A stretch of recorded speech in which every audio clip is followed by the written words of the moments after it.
Tanawan ninyo guys, kung kita na mo kanang kita na mga kanang itlog nga gituwa guys. Narao. Mao na itlog nga tinuwa Ginoo ka sayon ra. O imo ra na siyang kung wala kayong ulam guys, wala kayong maisip nga ulam, ito lang gawin niyo. Di ba? Lalo na wala kang kuan ibang mano. Hindi, ito lang muna ang anuhin ko.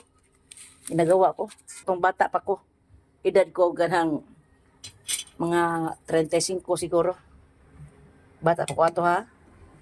O, itlog na guys, tulo ka buok. O, para na buka, para na po ko'y mausap. O, di ba? Anak sayon guys, ino ko.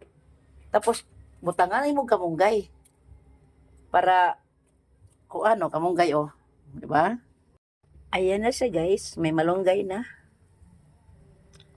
Palagi nga ito ang ano ko guys, palagi may malunggay, kaya kahit tatakbo tayo guys, lumba tayo takbo.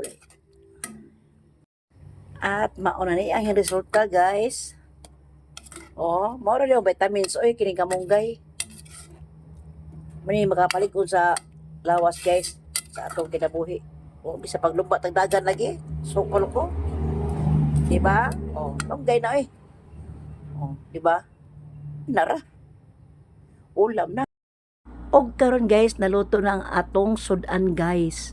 Bahalag unsang klase sudan basta kay naay sabaw, mabustog na suguan na guys. Ug way sabaw tubig basta kay sabaw.